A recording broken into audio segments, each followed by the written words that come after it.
দর্শক, শরীফ ওসমান হাদী আমাদের মাঝে নেই।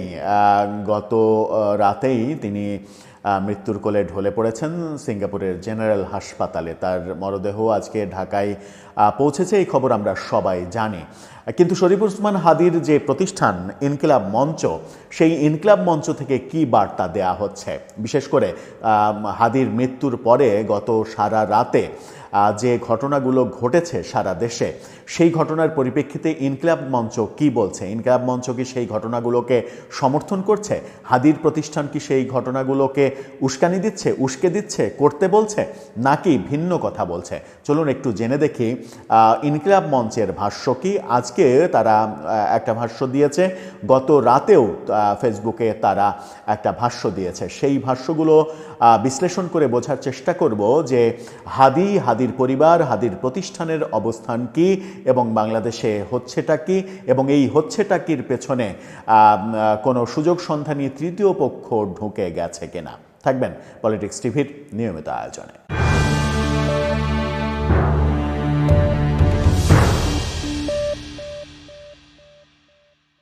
দর্শক, বলছিলাম ওসমান হাদীর প্রতিষ্ঠান ইনকিলাব মঞ্চের পক্ষ থেকে আজকে একটা বার্তা দেয়া হয়েছে। সেই বার্তা নিয়ে সমকাল নিউজ করেছে। সমকালের শিরোনামটা দেখে নিন। সেখানে বলা হচ্ছে, কারো নির্দেশনা বা প্ররোচনায় পা দিবেন না ইনকিলাব মঞ্চ। অর্থাৎ এটা এই ঘটনাগুলোকে প্ররোচনা কিংবা ফাঁদ হিসেবে দেখা হচ্ছে। ইনকিলাব মঞ্চ থেকে বলা হচ্ছে কারো নির্দেশনা বা প্ররোচনায় পা না দেওয়ার জন্য বলা হচ্ছে। শুক্রবার ইনকিলাব মঞ্চের ফেসবুক পেজে পোস্ট করা এক বিবৃতিতে এই কথা জানানো হয়েছে। ফেসবুক পোস্টে বলা হয়, ইনকিলাব মঞ্চ শহীদ ওসমান হাদীকে নিয়ে ঢাকা বিশ্ববিদ্যালয়ের কেন্দ্রীয় মসজিদে আসবে, ছাত্র জনতা রাজপথ দখলে রাখবেন এবং বিচারের জন্য স্লোগান জারি রাখবেন। এতে আরও বলা হয়, ইনকিলাব মঞ্চ ব্যতীত কারো কোনো নির্দেশনা বা প্ররোচনায় পা দিবেন না। আমরা খুব দ্রুত কঠোর কর্মসূচি ঘোষণা করব। আমরা আমাদের শহীদ ভাইয়ের বিচার নিশ্চিত করেই ঘরে ফিরব ইনশাল্লাহ। অর্থাৎ ইনকিলাব মঞ্চ থেকে আশঙ্কা করা হচ্ছে যে কোনো তৃতীয় পক্ষ এর ভেতরে ঢুকে গিয়ে প্ররোচনা দিচ্ছে কিংবা এই ধরনের কোনো কাজ করছে। এদিকে গত রাতে ইনকিলাব মঞ্চ থেকে যেটা জানানো হয়েছে সেটা খুবই গুরুত্বপূর্ণ মেসেজ ছিল। সেই পোস্টটা দেখে নিন। সেখানে বলা হচ্ছে, ওসমান হাদীকে যারা খুন করেছে তাদের হাতে দেশকে তুলে দিয়েন না। খুবই গুরুত্বপূর্ণ মেসেজ। তারপরে বলা হচ্ছে, ভাঙচুর আর আগুন সন্ত্রাসের মধ্য দিয়ে তারা মূলত বাংলাদেশকে একটি অকার্যকর রাষ্ট্রে পরিণত করতে চায়।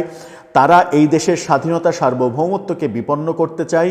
৩২ আর ৩৬ এক জিনিস না, এটা আপনাদের বুঝতে হবে।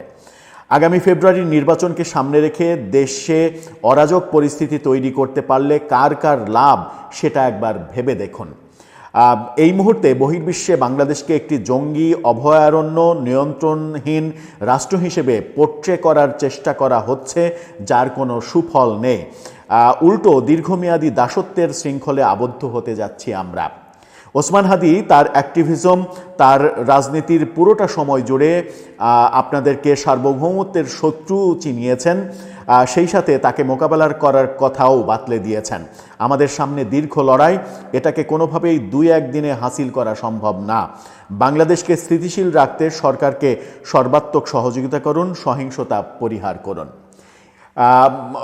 ইনকিলাব মঞ্চের এই বার্তার পরে কি আর বুঝতে অসুবিধা থাকে যে এই যে অতি আবেগ প্রদর্শন করা হচ্ছে সারা দেশে হয়েছে, সেগুলোর সঙ্গে হাদীর ইনকিলাব মঞ্চের কোনো সম্পর্ক নেই কিংবা হাদীর পরিবারের সম্পর্ক নেই।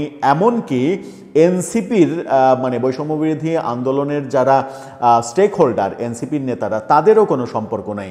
এনসিপির নেতাদের গত রাতে আমরা দেখেছি ডেইলি স্টারে যেতে সামান্তা শারমিন, নাহিদ ইসলাম, আসিফ মাহমুদ, নাসিরউদ্দিন পাটোয়ারি, তারা ডেইলি স্টারে গিয়েছিলেন, কিন্তু তারা সেখান থেকে ফিরে যেতে বাধ্য হয়েছিলেন।